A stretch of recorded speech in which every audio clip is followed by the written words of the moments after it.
Thank you all for coming. So we had a huge crowd last night, and this is our Green Business Roundtable, the first one for 2012. Semi-monthly time to get together, bring in a speaker, whether local or from out of the area, and have gotten some inspiration, learn some things. We've had some great speakers in the past. This GBR was really spearheaded by Colleen Trout of the New Community Coalition.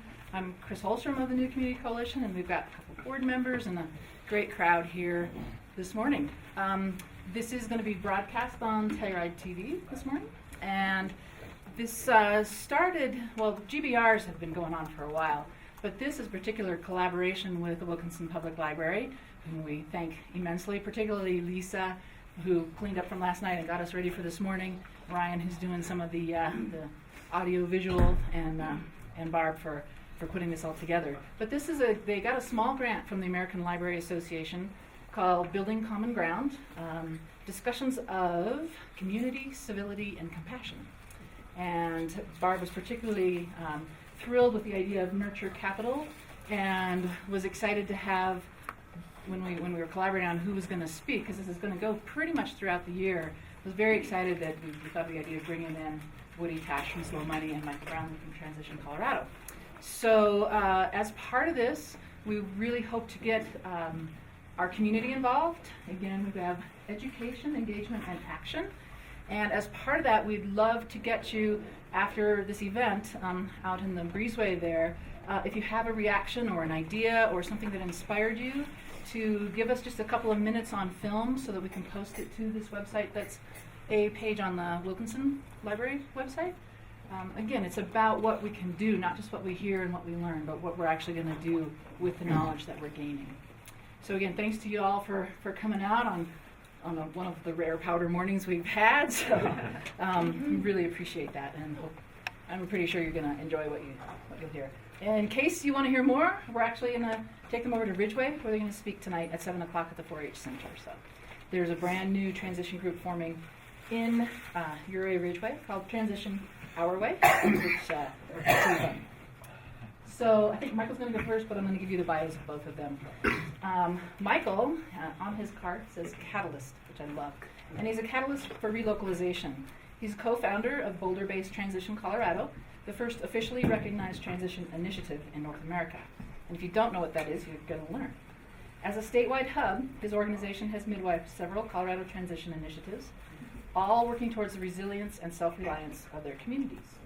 He's a founding member of Boulder County's Food and Agricultural Policy Council and the architect behind Boulder County's Eat Local campaign, which has some great information on, basically to localize the food and farming system, and the publisher of Eat Local, a resource guide and directory for the Boulder area.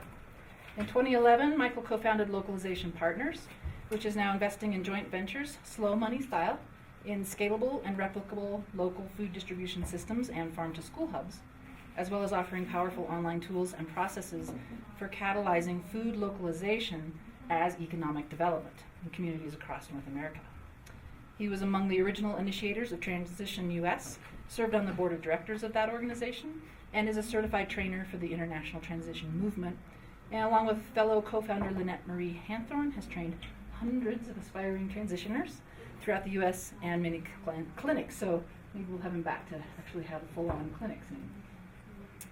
Woody Tasch is founder and chairman of Slow Money, a nonprofit formed in 2008 to catalyze the flow of investment capital to small food enterprises and promote new principles of fiduciary responsibility to support sustainable agriculture and the emergence of a restorative economy. He's the chairman emeritus of Investor Circle, a nonprofit network of investors that's facilitated the flow of $150 million to 230 sustainability-minded early-stage companies and venture funds. For most of the 1990s, Woody was the treasurer of the Jesse Smith Noyes Foundation, where he pioneered mission-related investing. He's an experienced venture capital investor and entrepreneur, and served on numerous for-profit and nonprofit boards, and was founding chairman of the Community Development Venture Capital Alliance, which supports venture investing in economically disadvantaged regions. In 2010, Utne Reader named Woody one of the 25 visionaries who are changing your world. So the book, Slow Money, Inquiries into the Nature of Slow Money, is published by Chelsea Green. Robin Wilson and I are going to host a book discussion over the next few weeks, so there'll be a sign-up. She's got a sign-up for that, and the library has 20 copies of the book, so the first 20 people get the book for free. The bookstore also has copies of that, and probably also the Transition Handbook by Rob Hopkins, who we'll hear a little bit about. There's also a sign-up sheet for the library and the New Community Coalition, so please be sure and sign in. You'll get our newsletter, unless you say you don't want it, which comes out monthly. Anything else? Again, the food today came from Cocina de Luz, and thank you, Lucas. And again, a huge thank you to the library staff for doing the quick turnaround from last night I think we were one shy of capacity last night. So, without further ado, Michael, can you start? Great. Thanks.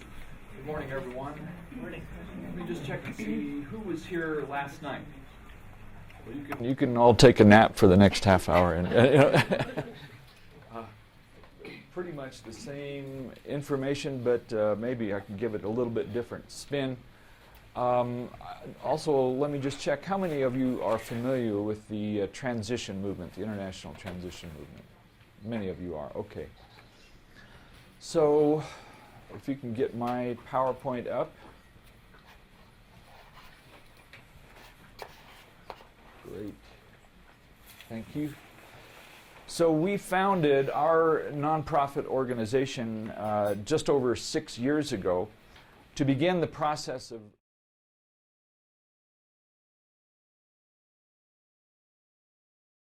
people now. And relocalization is it's a community-based effort to have a community make its transition off of fossil fuel dependence, become resilient and self-reliant as much as possible, and be able once again to meet its own essential needs locally, which is a fairly radical idea these days because almost all of our communities are dependent on globalized systems for our essential needs. However, those globalized systems are now becoming very unstable as we begin to experience the local impacts of global crises such as climate change, or what David Orr is beginning to call climate collapse, fossil fuel depletion, otherwise known as peak oil in some circles, and what started out to be in 2008 economic instability, but we're now beginning to understand is long-term economic decline, or could be.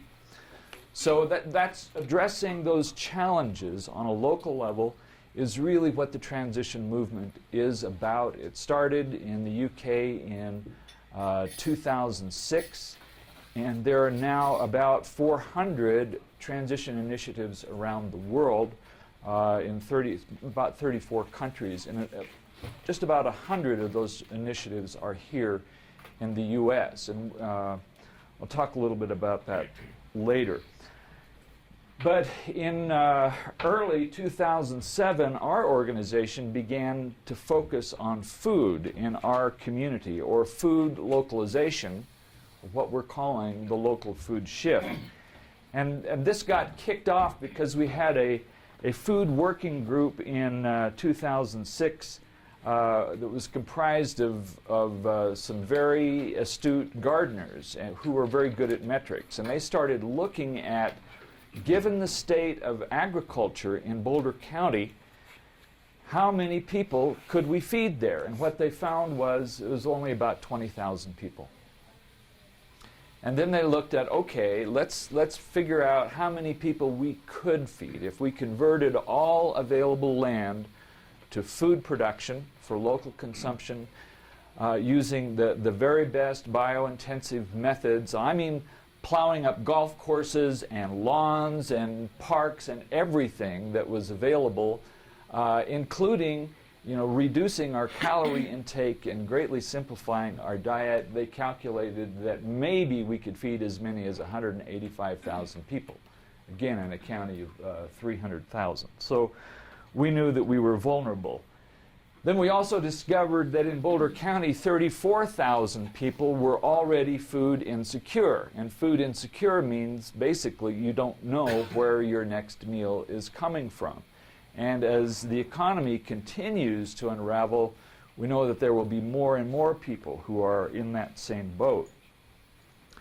Then we learned that in the county in 2010, we spent $947 million on food in the county. But less than 2% of that food was actually produced there. So this started to give us a picture of what we were facing. And it was incredible to us because it's an agricultural county with 137,000 acres of farmland and ranch land. And then we looked at this, that if you looked at the total agricultural output of all of the county, if all of that was consumed locally, which it certainly isn't, but that would only be about 4% of the food that people in Boulder County consumed.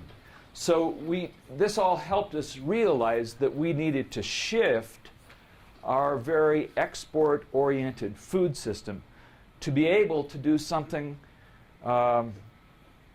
almost unthinkable these days. It's really a paradigm shift. It's thinking about feeding our own people first and then exporting the surplus, which we think is the way it really needs to be. We're very proud of our farmers market in Boulder County.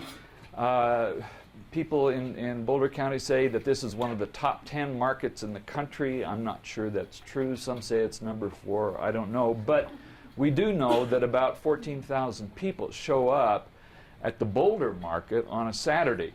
It's really considered quite an achievement locally, the farmers markets there. And there are new farmers markets springing up in Boulder County every year. But as we sort of tracked down a rumor from one of our market farmers, we learned that if you took all of the sales of all of the farmers markets in Boulder County for an entire season, all of that food would only feed Boulder County for a day and a half.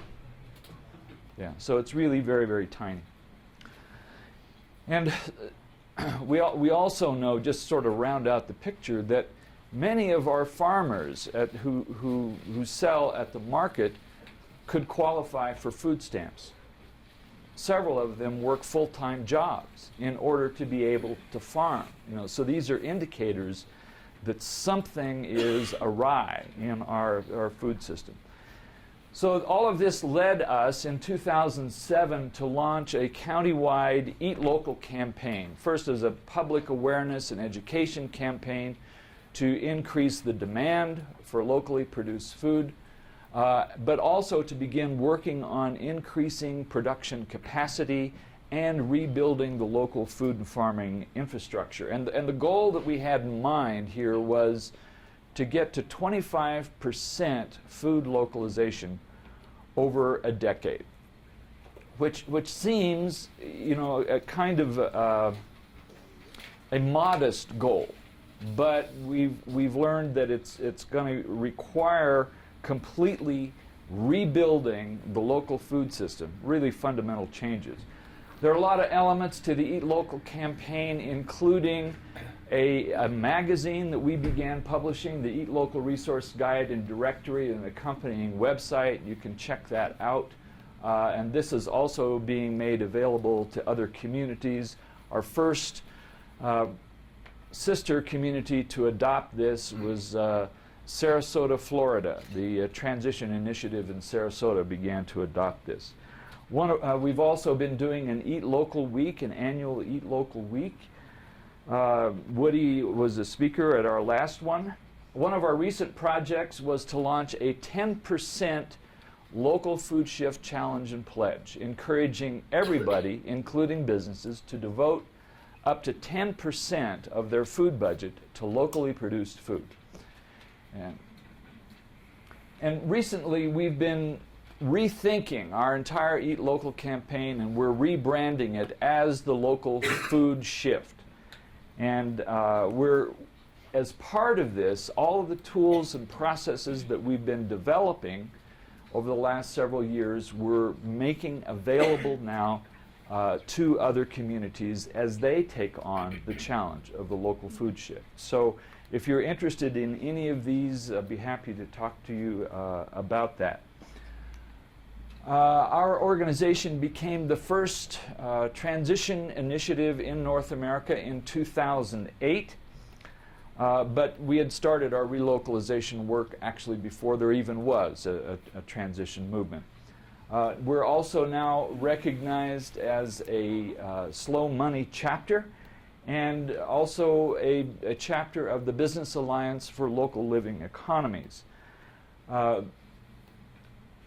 The reason that we are associated with all three of these is because we see them converging around the issues of local food and local investments.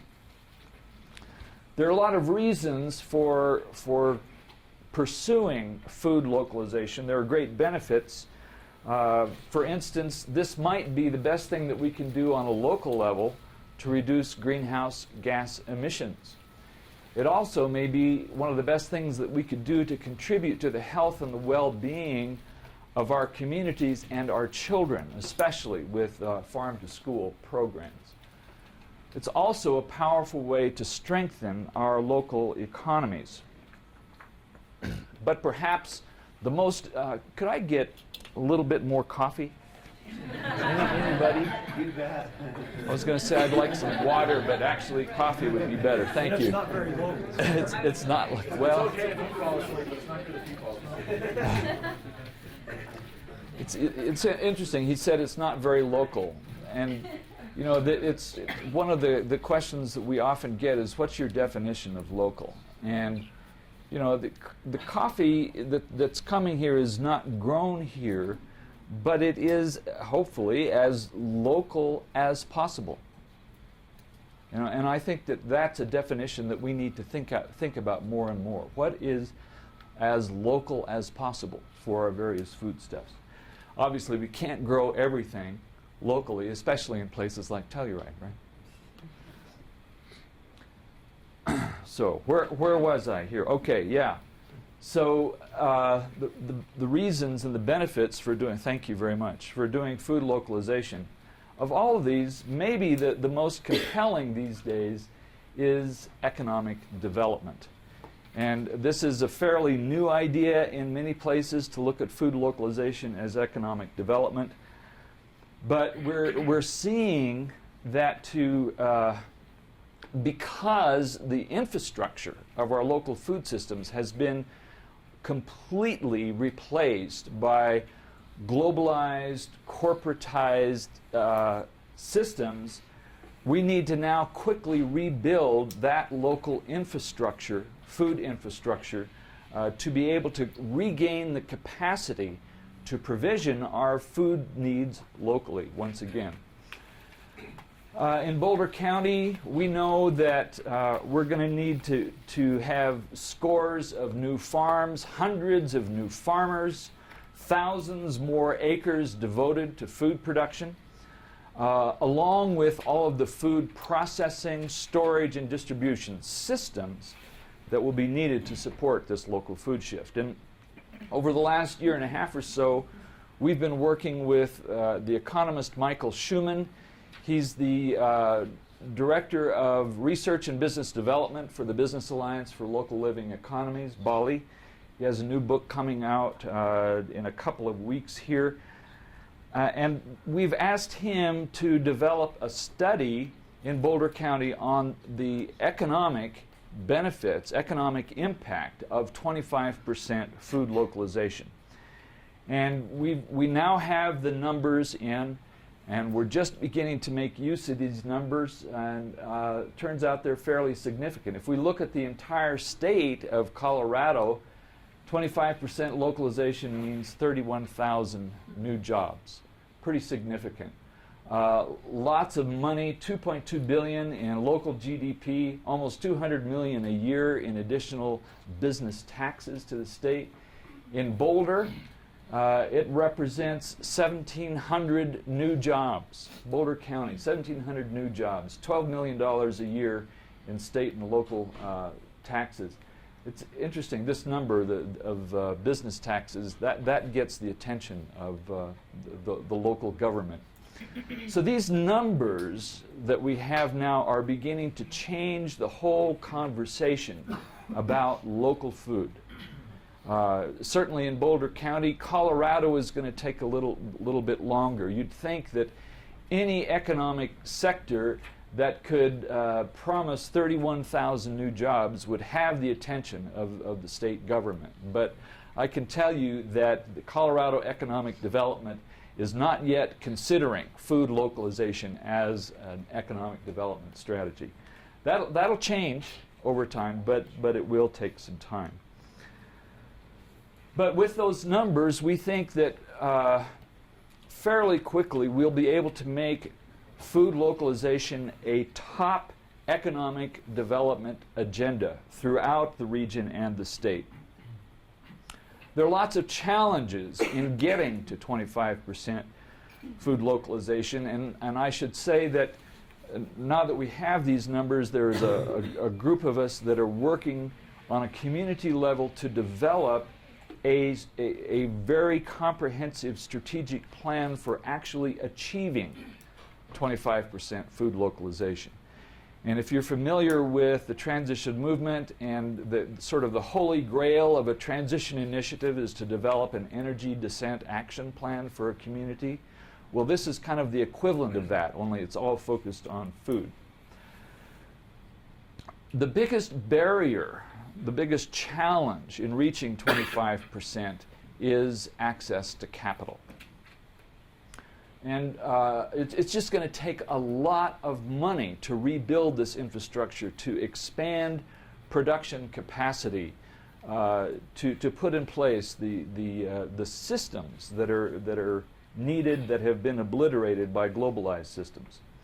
So we try to get a handle on this, and using Schumann's numbers, we were able to calculate that it's going to require $91 million of investments in the local food system in Boulder County to reach 25 million. $91 million, which is quite a lot of money. And for the whole state of Colorado, it's $1.8 billion. But where will all that money come from to do this? How can we get this job done?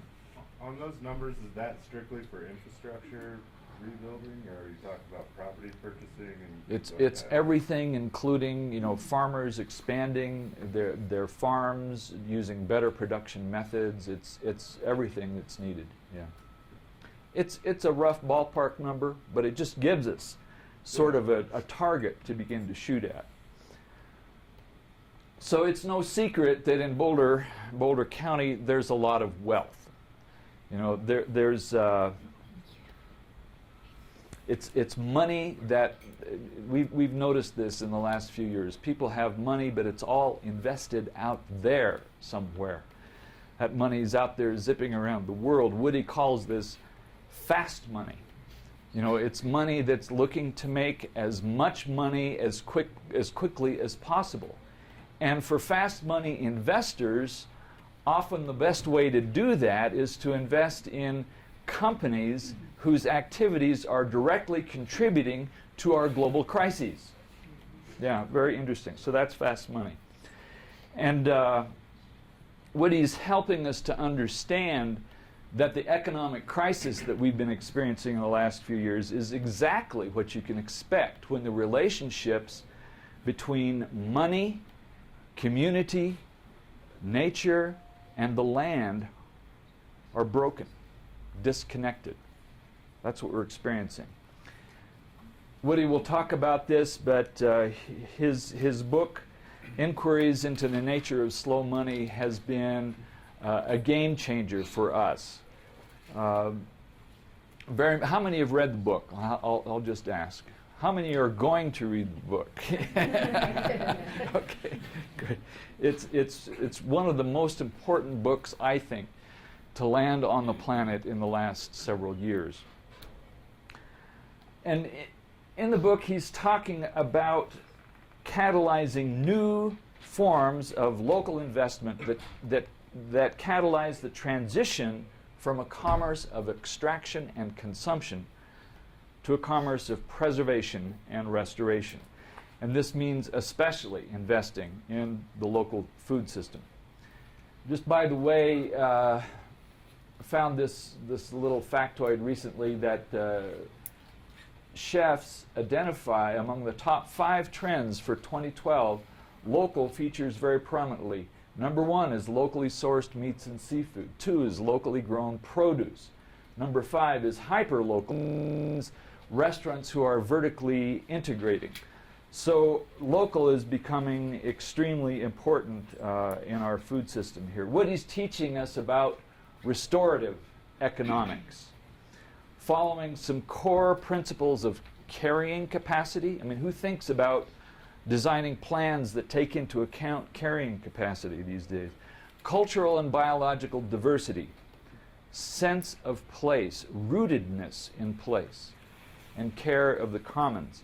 It's a pretty revolutionary idea, I think, but it's a revolution that a lot of people can take part in. And the goal, one of the goals is 1 million people investing 1% of their money in local food systems over the next 10 years. But how do we begin? How do we channel local money into the local food economy?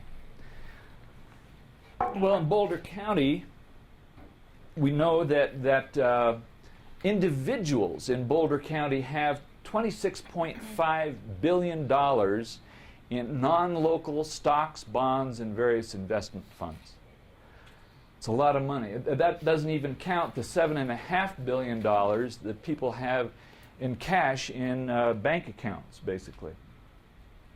So the $91 million that's going to be needed to reach 25% food localization represents only 1/3 of 1% of that money that people have. So that's all we have to do is just shift 1/3 of 1% of that money into the local food economy. And it's already beginning to happen. We're developing structures that can help make this possible, and we got into this rather unexpectedly. About 1.5 years ago, an individual came forward who was inspired by Woody and the slow money approach and made a commitment of $1.5 million to make available to invest in local food and farming enterprises. And the way this commitment was made is just before I was introducing Woody to go on stage, this guy came up to me and handed me this tiny little card. This is not the way things are usually done in the world of money, but this is what happened. And it's taken us a while to figure out what to do with this and how to structure this. I mean, it began to change everything for our little nonprofit.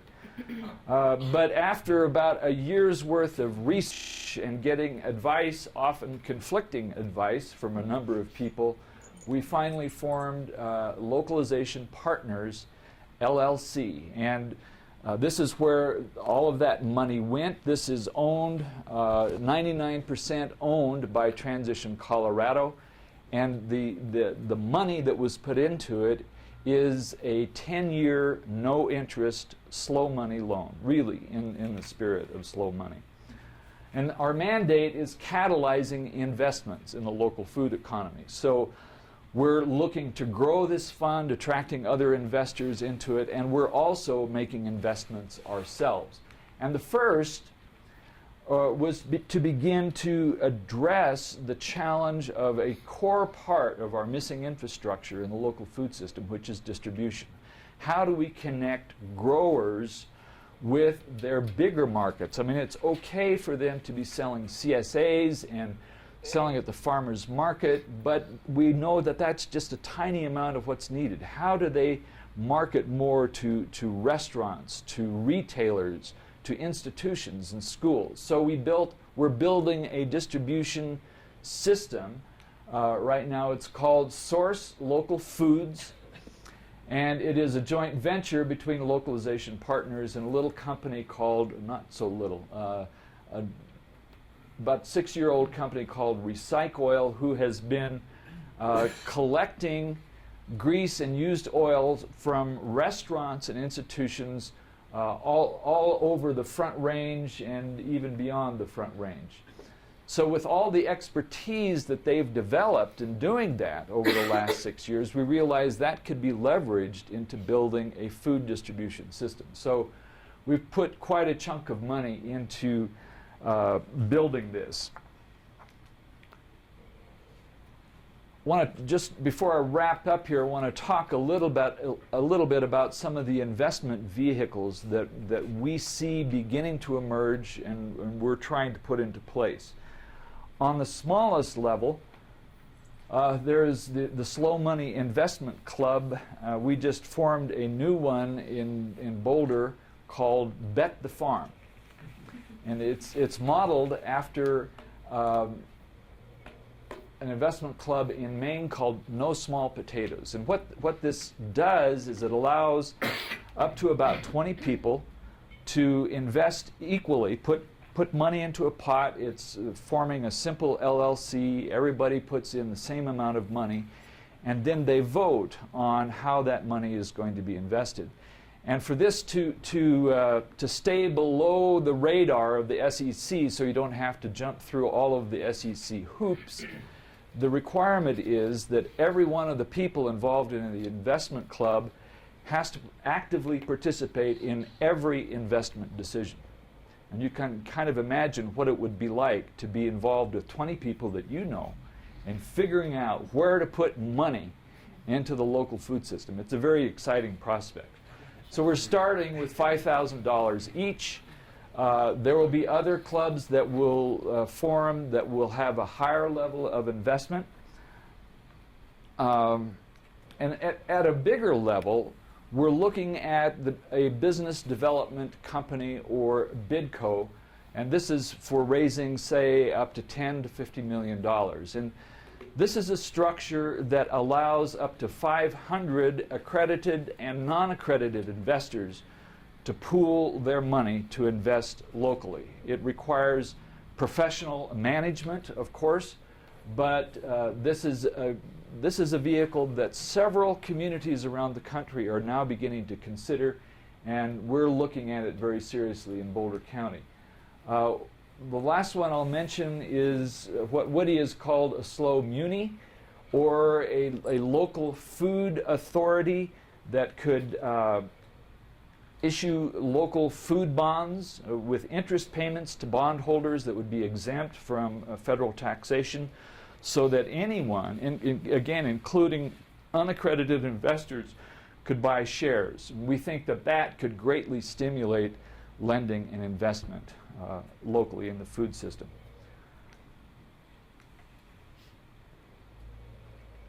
It's really kind of challenging for what was once a little grassroots nonprofit organization to be dealing with all of this, you know, and we've really been scrambling up the learning curve, learning about money and how all of this works, and trying to figure out exactly what needs to be done. And fortunately, a very powerful group of advisors has come forward these are people who know money, who know business, who know agriculture, and are very passionate about local food. You know, so it's a unique combination. And one of the things that we're seeing is it's not enough to move money. It's not enough to make investments. There also needs to be put in place structures that can support those businesses who are getting into this, to get them ready to be invested in, and to support them afterwards to make sure that they're successful. So there's a whole range of support services that are going to need to be put in place as well. And we're just in the process of launching a venture that will focus on doing just that.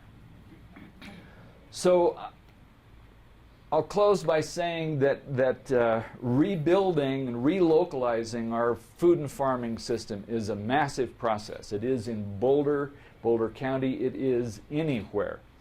It's going to take some time. But in our community, we're not in charge of the process. the community itself is. We're acting primarily as a catalyst for collaboration and as a provider of information, insight, and once in a while inspiration, and as a provider of capital.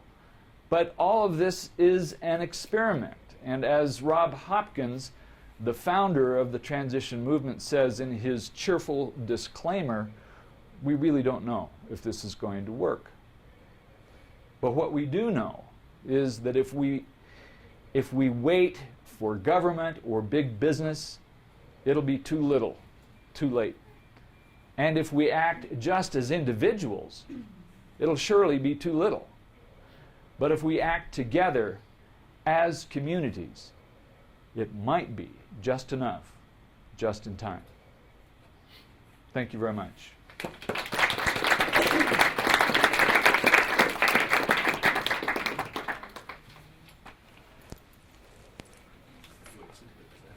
Oh, okay.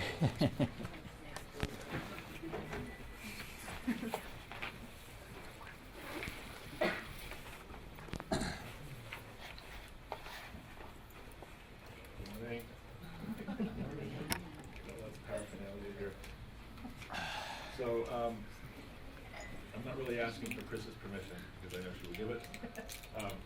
So I'm not going to do the same thing I did last night. I'm going to do some of it. I want to go more in the direction of the knowledge, information, wisdom that's over the door of this building. And I'm going to give myself the freedom to read more from my book this morning. I only read a page maybe last night. And the reason is, Michael used the word revolution at one point, and I've been running around the country for the last 3 years talking about slow money. And it's amazing to me that it's been called a revolution, a movement.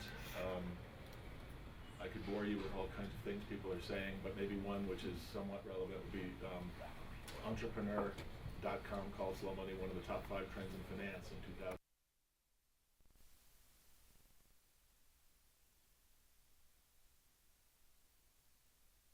Revolution. I joked I was talking in Austin, Texas a couple of years ago when we had 400 slow money members. Now we have 2,300. So it's not exactly taking the country by storm by those numbers. But Acres USA called it a revolution. That was the first time the word revolution was used. And if we go back from there, a few months earlier, NPR called it a movement when we had 40 members. Now at that time, the 40 members were pretty cool. I mean, there are people doing everyone.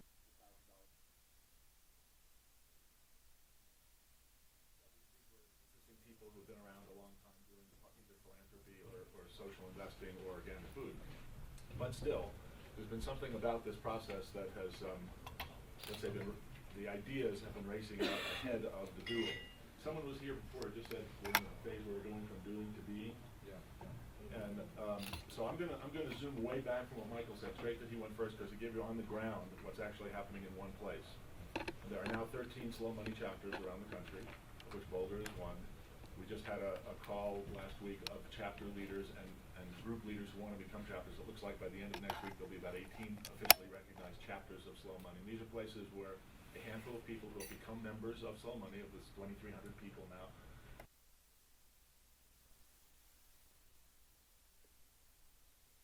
to begin to figure out how to do this. It does feel like we're at the beginning of something that has legs. The million people putting 1% of their money into local food within a decade. Is that a revolution? I mean, to me, it's like it's common sense. We're talking 1%. Now, by the way, this is the crazy. Anybody who knows anything about business or business plans knows that the last thing you ever want to see in a business plan is all we need is 1% of this really big market, and we're going to blah blah.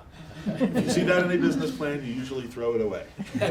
So I'm not saying it that way, but. It is an interesting prospect, the idea of mobilizing lots of people to do something with a little of their money. The reason it's a challenge to get that, what Michael described as a third of 1% of the money to blah blah, is it requires a total change of thinking. Yeah. You know, I mean, money sits in places for reasons. There are committees, there are laws, there are conventions. There's something called fiduciary responsibility. And getting it to move across boundaries that it hasn't normally moved across is a distressingly complicated process, even though you're saying, oh, we only want a small fraction of this over there. So in a sense, maybe I'm arguing against myself. Maybe it is going to take a bit of a revolution in thinking to get that first trickle of money to move across in these new ways. So as soon as I use a few of my props here, I'm going to share some of the thinking behind slow money that maybe someday we can say is a revolution and has caused a lot of money to move, a lot of people to move a little money in a new way. So my props are current issue of Fortune magazine, guy in blue jeans, man of the people. I'm sorry, that's very skeptical. I take it back, because this is not a political. By the way, takeaway from all of this. This is a political season, and so I am going to read. I'm going to read something about Mitt Romney, because it just happens to be in Fortune, and I'm going to read a quote from Robert F. Kennedy in 1968, which I couldn't even get through last night, but I'm saying this so I can get through it this morning. It's a very moving quote, and I'm just going to offer them as, let's say, two data points in our political history. With the theme of this morning being the level of our discourse. Can we think in nuanced ways about the big problems that we're facing without being freaked out, without resorting to sound bites, without arguing about, are you for free enterprise, are you against free enterprise? Are you for globalization, are you against globalization? Are you a Luddite, are you a Marxist? Are you a neo-Malthusian? You know, we just label things and then we stop thinking about them. And I guess, to give away the punchline, I would say, in this, now granted, this is a journalist paraphrasing something from Mitt Romney, so let's say it's not fair because he's not here to give a more expansive version of it. But then I have a long quote from RFK. The level of discourse and thought that from this RFK quote is astonishing. If you think about someone running for president of the United States saying what I'm going to read you here, that he's in 1968. So I guess that's enough setup on them to read it. So here's the paragraph on the current presidential campaign. When I asked Romney to name the single gravest threat to economic prosperity in America today, his response is immediate. Not foreign oil, not the deficit, not the rise of China, not the collapse of the housing market, not runaway entitlement programs or calamity in the Eurozone, and certainly not, as McCain said 4 years ago, radical Islamic extremism. The real threat, Romney says, is, quote, a government that is overbearing, intrusive, and demanding, unquote. That's the recent issue?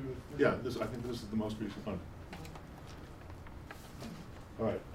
I'm not going to comment on that. Here's RFK in 1968. We will find neither national purpose nor personal satisfaction in a mere continuation of economic progress, in an endless amassing of worldly goods. We cannot measure national spirit by the Dow Jones average, nor national achievement by the gross national product.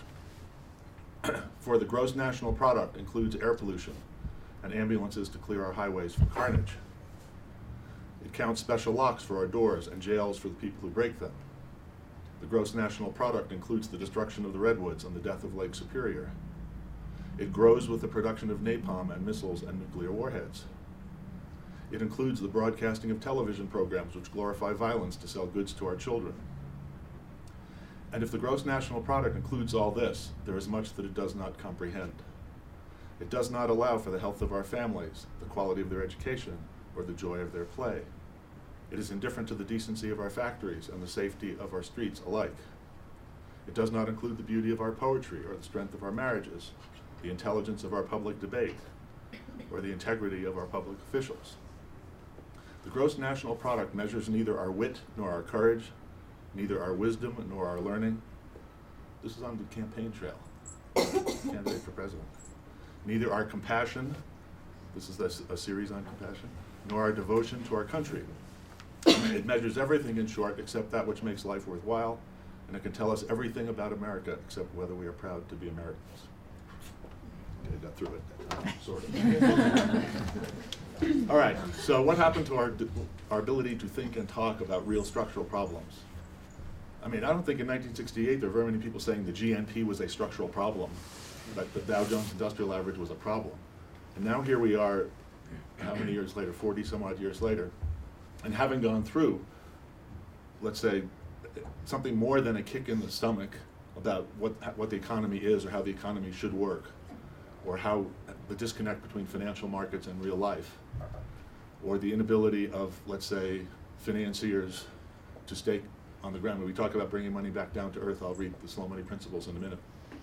We just went through a jarring, something beyond a wake-up call, and yet we're still not talking at a national level about any of the real structural problems. We're talking about Wall Street versus Washington. They're both too big.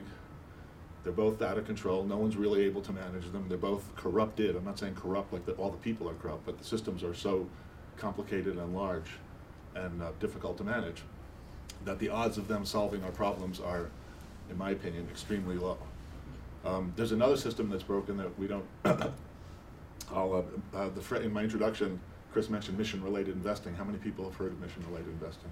Oh, this is really cool town. Every question I asked last night, I was like, yeah, I heard of that. So here are a few numbers, because we're talking about money, economics, and whatnot. So here's another. Anybody want to guess what the total pool of professionally managed private foundation assets is in the United States? 30 billions. Trillions of dollars. It's not a trillion. It's maybe about $600 billion, but that's on its way to a trillion. All right. Of those $600 billion of foundation assets, and the United States, I think, is generally acknowledged as the most charitable nation on the planet. I think that is true, and there are different measures of that. And by the way, it's a lot more philanthropy than just that's. Individuals are giving maybe some number like close to $100 billion a year of individual giving every year. So I'm not talking about that. I'm talking about the professionally managed philanthropy that's managed by fiduciaries. Okay.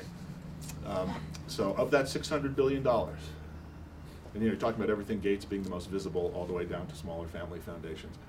I'll do it as a percentage because we're talking about 0.3% of this and 1% of that. What percentage of those assets goes as grants to sustainable agriculture every year? Invisible.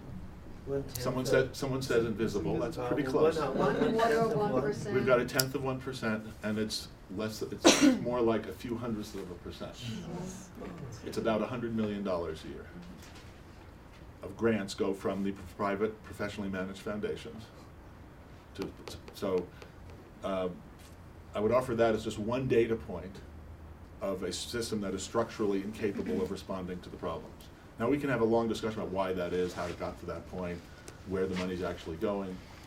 But I guess for right now, just to give a brushstroke, I would say there's an example of after a century of I'm just randomly taking the 20th century. Let's say that professionally managed private philanthropy emerged as an industry or a professional, let's say in the 20th century. I don't know what the total cumulative GDP of the United States was in the 20th century, but it's some number like $100 trillion, or maybe it's 130 trillion or some number, right? We know that GDP now is what, of the United States, 15 trillion or something like that, 15 to 16 trillion. So after a century of all of this activity, what percentage is 600 billion of, let's say, 100 trillion? And the answer is a fraction of a percent. And then 1/100th of a percent of the fraction of a percent is going to one of the great structural problems of our time, which is rebuilding our food system. Why do I say it's one of the great structural problems of our time? Because there's a whole bunch of other numbers we could do that I'm not going to do this morning. So I am going to read. Soil erosion, aquifer depletion, toxics in the food chain, endocrine disruptors, all of these different things that I lost my train of thought. Get me a cup of coffee. Quick. Let me put it this way. All of the things we care about that we recognize now as problems can be reduced to 1/10 of a percent or 1/2 of a percent. You know, the amount of venture capital that goes to organic food companies, almost incalculably small. And those food companies are not even doing what we're here to talk about today, which is rebuilding local food systems. They're creating new organic brands. So I would say thank you so much. So I would say the theme of this is that the structural problems are great, and the systems that evolved during the 20th century are not designed to respond to them. And going back just a little bit to the RFK thing and the presidential campaign, it's hard to watch that and know that we're talking at the level of such superficial thinking and fighting about slogans when we're not actually addressing the structural problems. So what has been fun about Slow Money is groups of people. I don't know how you felt about what Michael described. I find it incredibly inspiring that groups of people are actually rolling their sleeves up and saying, how do we just start fixing things without all the experts telling us what we can or can't do. In some cases, this involves educating or dialoguing with your financial advisor, who will almost certainly, there was a man here last night, who we're actually having lunch today, who came up and said, yeah, well, I know we have to do this high risk, low return investing. He said, that's what I'm looking for. High risk, low return investing. This is the opposite of what we were all trained to do in the 20th century. Okay? We're trained that you only take a high risk if it's in a venture capital thing. I'm using one example, where it's a capital intensive, high tech thing that if it works goes from zero to billions of dollars in a few years. That's high risk investing. Now, we can have a very long, beautiful discussion about whether it's riskier to do that or invest in a farm down the street. Oh, we have it. Yeah, exactly, because when you watch the people who bought their stocks for 60 and then it was worth half a cent, I mean, and they didn't even have a potential that they might get some food. There's so much to talk about in all this. So I would go back to the revolution thing. It is in a way a revolution because it's a totally different way about thinking of what investing means in the 21st century. The reason I balk at the word revolution is it just seems like common sense to me. The world is different now than it was, or at least our awareness of the world is different now than it was, let's say, 50 years ago. When we first saw the picture of the Earth rising over the moon, that was, let's say, a change in our sense of what the environment was. Oh, we're all on this planet together, we throw something away. It doesn't actually go away, it goes somewhere. That was a big radical idea in 1969. There's no such place as away.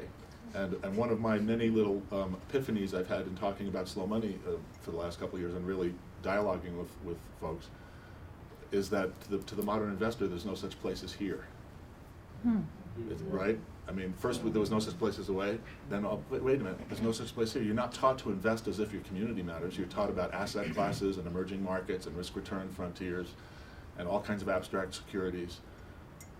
Or, if you're not taught about all that, you just give your money to somebody who you believe understands all that stuff and they do something with your money. And then we're surprised that our communities are being degraded.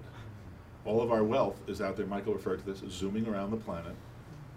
We have almost no knowledge of it. The social investment movement is an attempt to give us some knowledge about it, meaning do we know what the labor practices are? Do we know something? Are the women on the board of directors? Does the company have a charitable program? I mean, I'm not making light of any of these things. These are all important incremental changes.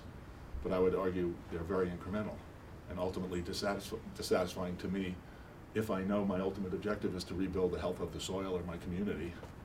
And that money is still going to companies that can gain market share in global markets as quickly as possible. I mean, that's the only way that money knows how to be used. So that is our fiduciary responsibility, which emerged in the 19th and 20th centuries. And now we have parts per million in the atmosphere and 0.5% to 1% of soil around the world eroding every year. Think about that number. I mentioned it last night. It's one of the more startling numbers. 0.5% to 1%. These are global consensus estimates by all the major international organizations that are watching the environment. 0.5% to 1% a year. That means not a lot of years. The World Watch Institute has called peak soil the quiet crisis of the 21st century. And so I'm about to start reading. It's good. I don't even know if I'll have time to do any PowerPoint slides. I might do one or two, but now that I'm almost awake, I think I'm awake enough to read. This is a good setup for the first thing I was going to read. So I'm actually going to read for a while. You can stop me when you're still awake. And I'm doing this. I mentioned this last one too. Being in a library is a great privilege, and I'm really honored that Telluride has picked some of the slow money principles as the guiding principles for this series of talks. It sometimes frustrates me. We're so anxious to just get something done, or give our money to somebody else to do it for us. That's why the investment clubs is such a beautiful thing. It's people doing it together. That we kind of rush past the thought process, and I would say if there is going to be a revolution, it's going to happen because people really take to heart a new way of thinking about what it means to be an investor in the 21st century. So I'm just going to pick 3 or 4 sections from the book that are just like different vectors on this a different way of thinking about what it means to be an investor in the 21st century. So thank you for your indulgence. It takes roughly a millennium to build an inch or two of soil. It takes less than 40 years on average to strip an inch of soil by farming in ways that are more focused on current yield than on sustaining fertility. A third of America's topsoil has eroded since 1776. In the 1970s, the United States lost 4 billion tons of soil per year. Roughly a third of all farmland in the world has been degraded since World War II, with annual soil erosion worldwide equivalent to the loss of 12 million hectares of arable land, or 1% of total arable land. About a third of China's 130 million hectares of farmland is seriously eroded, and Chinese crop yields fell by more than 10% from 1999 to 2003, despite increasing application of synthetic fertilizers. Just a few numbers. Awareness of the centrality of soil health is nothing new.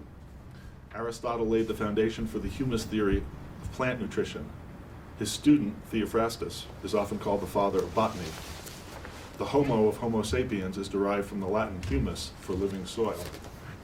Leonardo, now by the way, this is like a super fast, for a book that's slow, this is super fast travel through history here. Leonardo da Vinci observed, quote, it's a great one, "We know more about the movement of the celestial bodies than about the soil underfoot," unquote, Leonardo da Vinci. Still true. Darwin spent the last years of his life studying the role of earthworms in soil fertility. Another remarkable thing. There's a book out there, which you can find if you're a good book finder, called something like, well, they actually changed the title of it. Darwin published it as like on the role of earthworms and vegetable mold or something, some funny thing. They changed it to earthworms and soil fertility or something. But if you poke around online, you'll find and this is the last book that Darwin wrote. It's very short. He and his sons kept walking around their land in England, documenting the activity of earthworms in the soil. It's the last thing Darwin did.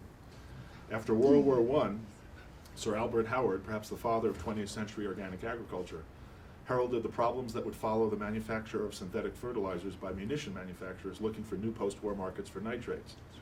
Fertilizers offered farmers boosts in yield, but had deleterious effects on the health of microorganisms and the processes of growth and decay that are vital to the preservation of humus.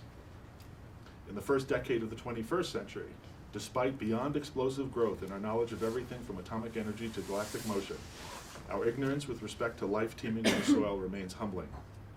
It is estimated that in a gram of soil, there are billions of single-celled organisms and millions of multi-celled ones, as well as over 4,000 species, most of them not yet named or studied by scientists. That's in a gram of fertile topsoil. Let me read one more thing and then I'll give a footnote. Yet we have slipped during the past half-century, as if pulled by the gravitational or centripetal forces of population growth, technological innovation, consumerism, and free markets, into a food system that treats the soil as if it were nothing more than a medium for holding plant roots so they can be force-fed a chemical diet. Now, there's a lot of themes in here. They all maybe revolve around the idea that this is not just about food. It's about technological innovation, consumerism, free markets, population growth, all of the structural things that we are now facing. Someone last night said, but we really shouldn't be living here. He said, you know, we're not really facing the big problem. We shouldn't be living here, meaning Telluride. We can't sustain it. Well, you could say that about the whole species in a sense. We've sort of tricked Mother Nature into, you know, I mean, if you want to be pessimistic, you might say we've already we're past overshoot already. Who knows what the consequences are going to be. But as a species, we are unsustainably dependent on extracting life, both from other life forms and from the earth in a non-sustainable way. One estimate is, you know, we're losing a couple hundred species a day. A couple hundred species a day. And you know, whether or not this is exactly true or not, you just have to decide if you believe it's directionally true. Because I hate it when people say, that's not true, I don't know where you got your data from. You just have to decide what direction are we going in. It feels to me like we're in a direction where our species is extracting things at the expense of either future generations of our species or current life of other species. I mean, we're living in a way that is not sustainable. Okay, it's not because we're evil, it's because we didn't know. When you think about all things we didn't know that we're starting to learn. And yet, with this momentum is so embedded. And then you get to the issue of speed and momentum. So let me just keep reading a little bit, just for the fun of it. So that was on soil. I would consider soil fertility maybe the ultimate metric. Social investors talk about metrics. How do you measure your social impact of this, that, and the other thing? part of this revolution is going to be stepping outside of that paradigm and allowing ourselves to think more creatively about metrics. I would say, if we can't grow our food in a way that does not kill the life of the soil in order to feed ourselves, that's an ultimate metric. And again, in the interest of common sense, not debating numbers and experts, just think about it. Hundreds of billions of tons, probably more than that, are of petrochemicals of all kinds. Some of it supposedly benign, NPK. These 3 petrochemically derived synthetic chemicals are poured on the soil every year to boost plant yields. And then you have all the pesticides and the herbicides. And does anybody think this is good for the life of the soil? Does common sense tell you that microorganisms in the soil? Okay, here's some numbers. Some more numbers. This is kind of a cause, kind of a crazy little cause for, let's be optimists here. Let's look for the ray of hope here. So the Gates Foundation, which a lot of people in the local food movement like to say is in bed with Monsanto and is promoting GMOs in Africa and whatnot, therefore not a good foundation when it comes to food. The Gates Foundation did a very large-scale study of sustainable agriculture. The exact name of it, I can't remember, something like Towards 21st Century Sustainable Agricultural Systems, big tome. And in that study, there are, I think, 14 appendices. And one of them is about Thompson Farm in Boone County, Iowa, which is a multi-generational organic, it's like 2 or 3 generations organic farm. And here's the numbers. The ray for hope is, this is in a Gates Foundation massive study on food systems and sustainable agriculture. They actually have this number. Here's the number. On a conventional acre of farmland in Boone County, Iowa, the average earthworm population is, this could be a quiz. It's 2 parts, this first part. So come on, somebody guess. How many earthworms are there on a typical, an acre of farmland that all the conventional chemicals and monoculture stuff is done on? How many earthworms are, as of this study, sometime in the last several years, what's the typical earthworm population? Come on. 50. 50, wait, what 20 we got? million. 50. We got 50, 20 million. Well, you have to answer the second part. I'm not gonna give the answers. I'm gonna ask for the second part too. So we got 50 to 20 million, okay. And here's I'm assuming everybody else is gonna be inside that. If not, you need the rest of the coffee. All right, so, 50 to 20 million. Second part of the quiz. On the Thompson family farm, which is farmed organically for a few generations, what's the average earthworm population in an acre? That's what I thought we were saying. No, it's Oh, you did use I numbers? thought that was the 20 Oh, all right, million. That's well, what- I think you're copying out. No, All right, that's what I thought you were talking about. Anyway, so here are the answers. 19,000 Yeah. and 1.9 million. So, Pretty amazing. yeah. But the most amazing thing is the statistic is in the study. Somebody counted, thought about it, and wrote it down. And I haven't heard anyone else talk about it. I don't know how I stumbled on it, but I did, and I'm really happy it's in there. All right. Are you sure they didn't make up the number? So, okay, let me read a few more pages and then we can get. So that was on soil fertility. Here's on money. There is such a thing as money that is too fast. Now, again, up until very recently, that idea would have seemed completely preposterous. And I did write this before 2008. It came out at the last month of 2008 or the first month of 2009. And I had friends calling me who read the manuscript and said, "Oh my God, you're going to have to rewrite the thing because now events have caught up with you." And I went back and I read it. It still pertains. But talking about slow money, let's say 5 years ago, we were doing it in small circles, and a lot of people were, "What the hell is that? What are you talking about? Efficient markets, money has to flow as fast as possible," whatever. So you have to start with the most basic things. There is such a thing as money that is too fast. Money that is too fast is money that has become so detached from people, place, and the activities that it is financing that not even the experts understand it fully. Money that is too fast makes it impossible to say whether the world economy is going through a correction in the credit markets triggered by the subprime mortgage crisis, or whether we are teetering on the edge of something much deeper and more challenging, tied to petrodollars, derivatives, hedge funds, futures, arbitrage, and a Byzantine hyper-securitized system of intermediation that no quant, no program trader, no speculator, no investment bank CEO can any longer fully understand or manage. Just as no one can say precisely where the meat in a hamburger comes from, it may contain meat from as many as 100, 400? 20 million! A billion, no, sorry. The largest number I've heard is 1,000. So just as no one can say precisely where the meat in the hamburger comes from, no one can say where the money in this or that security has come from, where it is going, what is behind it, whether if it were to be stopped and like a hot potato held by someone for more than a few instants, it represents any intrinsic or real value. Money that is too fast creates an environment in which, when questioned by the press about the outcome of the credit crisis, former Treasury Secretary Robert Rubin could only respond, "No one knows." It really amazed me. That was on an NPR interview with Judy Woodward. This kind of befuddlement is what arises when the relationships between capital, community, and bioregion are broken. And here's a paragraph from David Orr, who we all know well and who's a friend and participates in some of our events. Listen to this paragraph. This could be the only paragraph necessary. I decided to write a book around it. Okay, listen to this. There is an appropriate velocity for water set by geology, soils, vegetation, and ecological relationships in a given landscape. There is an appropriate velocity for money that corresponds to long-term needs of communities rooted in particular places and to the necessity of preserving ecological capital.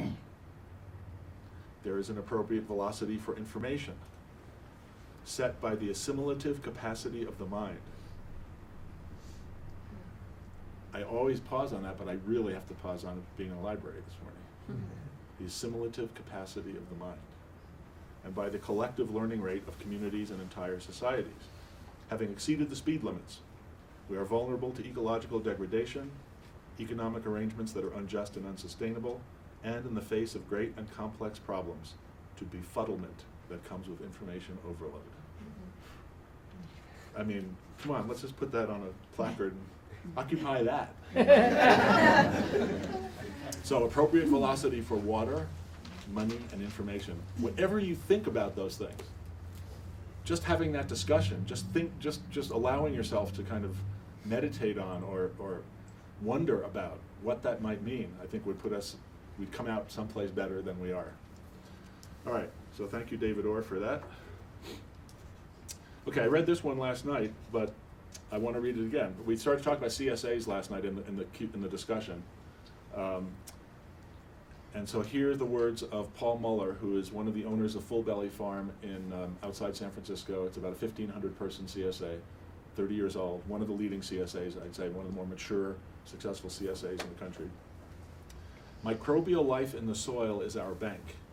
If we extract life, these are Paul Muller's words, if we extract life faster than we reinvest, the soil becomes finite.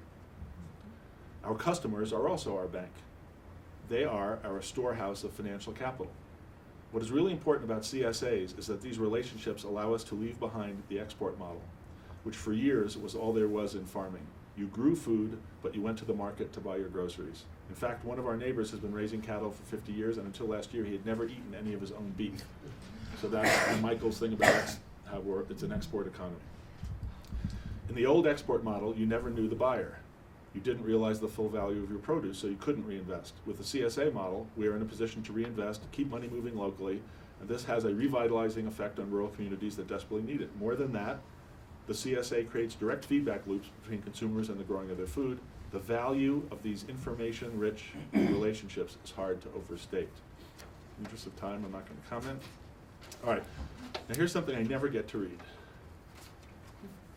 It's a page, 2 pages, and now, totally different topic. It's just the topic of just slow at a macro level, just speed at a macro level. Maybe it's tied a little bit to the appropriate velocity ideas, David. These are the words of Stuart Brand. Very controversial, iconoclastic. Those of you here not know who Stuart Brand is? Actually, I'm interested. A few don't. Okay. Whole Earth Catalog. Remember the Whole Earth Catalog? He was the publisher of the Whole Earth Catalog and has stayed, I would say, a kind of a cutting-edge rabble-rouser, certainly in the Bay Area, a little bit broader than that. His most recent book is called something like Ecopreneur's Manifesto or something, and it's extremely controversial. He promotes GMOs, nuclear energy. It's just created a big ruckus in environmental circles. So anyway, Stuart Brand's been around a long time, and he's been on a sort of a cutting-edge thinker and boundary buster. And he wrote a book called The Clock of the Long Now, which is thinking of very broad strokes about history. It is balance, so I start out, this is me, and then I introduce his words. It is a balance we are after, but not the balance of a gyroscope. We need a more integral form of balance based not on one-dimensional hyperspeed, but on the stability of multiple rates of change. In a society that is increasingly held hostage to those aspects of culture that are speeding up, as Stuart Brand observes in Clock of the Long Now, it becomes increasingly important to protect aspects of culture that slow, these are his words, slow way down just to keep balance. Now here's a fairly lengthy quote from, this is Stuart Brand. The combination of fast and slow components makes a system resilient, along with the way the differently paced parts affect each other. Fast learns, slow remembers. Fast proposes, slow disposes. Fast is discontinuous, slow is continuous. Fast gets all the attention, slow has all the power. I propose 6 different levels, this is Stuart Brand, of pace and size in the working structure of a robust and adaptable civilization. From fast to slow, the levels are fashion, from fast to slow, fashion, commerce, infrastructure, governance, culture, nature. Nature being the slowest. In a healthy society, each level is allowed to operate at its own pace, safely sustained by the slower levels below, and kept invigorated by the livelier levels above. It's an amazing sort of template he's suggesting. We've never talked about this. I've never read this page in one of our meetings. One of the stresses of our time, this is still Stuart Brand, is the way commerce is being accelerated by global markets and the digital and network revolutions. The proper role of commerce is to both exploit and absorb these shocks, passing some of the velocity and wealth on to the development of new infrastructure, at the same time respecting the deeper rhythms of governance and culture. And now back to my text. If we are going to make such understanding real, then we are going to have to make it real in the world of finance. For how can we allow money to accelerate endlessly, hoping that it will not accelerate commerce, erode culture, and degrade nature? The rhythms that govern local economies are very similar to our own metabolism, says Carlo Petrini, the founder of Slow Food. This is Carlo. The metabolism of nature, the metabolism of man, is not fast, it is tranquil, it is slow. The economy must respect this rhythm, because only in that way will the results be positive, strong, and durable. It's Carlo Petrini. In the Earthworm School of Fiduciary Responsibility, I rest my case. The notion that a fiduciary's responsibility ends with maximizing shareholder value and minimizing risk seems as silly as suggesting that the pace of commerce is the same as the pace of nature. And I'll just stop there. I think I should stop there. That's good. I'm going to go one slide. I know we've gone over a little bit. It's the slow money principles. And I glossed over them last night. There's always so much to talk about. It's hard to know what to squeeze in. But I'm going to read the slow money principles. That's the last thing I'll do. And then Q&A. we'll talk as long as you guys want to. 1, I'm not going to do the preamble. 1, we must bring money. By the way, almost 23,000 people have signed these. This is actually an act. This is something you can do. You can go online and click and say, I endorse these principles.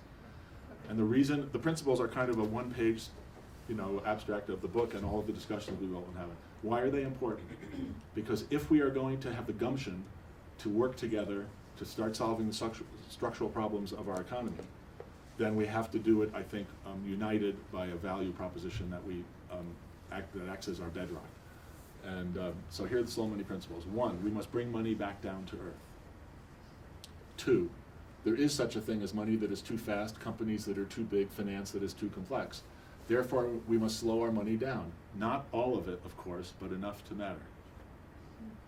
That's important, because we're not saying throw the whole baby out with the bathwater, but let's take some of our money and start moving differently. 3, the 20th century economy was an economy of buy low, sell high, and wealth now, philanthropy later.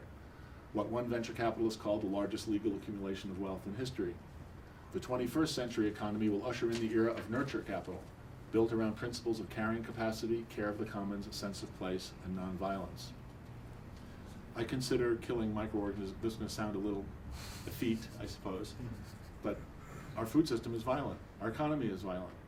Families don't stay together. People go to find jobs, to chase money, to chase this. That's considered economic opportunity. And our communities collapse and we put our parents in nursing homes. I consider that breaking social capital, degrading social capital in order to make financial capital. So the violence runs all the way through the economy, and it's not just napalm and missiles. That's the most overt form. And then there are subtler forms of violence all the way through the economy. 4, we must learn to invest as if food farms and fertility mattered.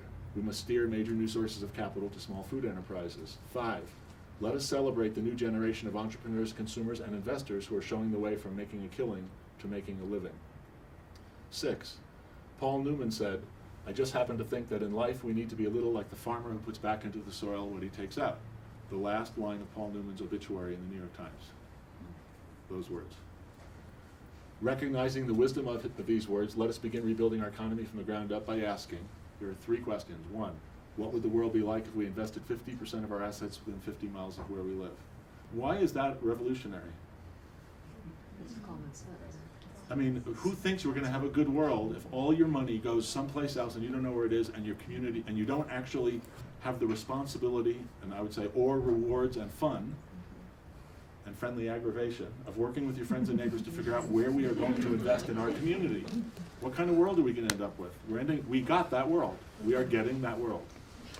All right. What if there were a new generation of companies that gave away 50% of their profits? Again, it's all 50-50, and that's a riff on Patagonia and Newman's Own and whatever. And the last one, what if there were 50% more organic matter in our soil 50 years from now? And to me, the most important thing to note there is that we end with questions, because we definitely don't have all the answers. This is very similar to the spirit of the Rob Hopkins quote that Michael ends with. This is a direction. It's saying it's a balancing. It's the pendulum's way over here. We want to start bringing it back. We don't have to come up with an entire new economic theory that justifies high risk, low return investing. That's not our job. Our job is to say this other thing is going too far. It's out of control. We just need to try to move in another direction, just as an act of radical rebalancing. And we'll figure out some of these answers as we go down the path. So thank you for listening and letting me read so much from the book. Look forward to questions.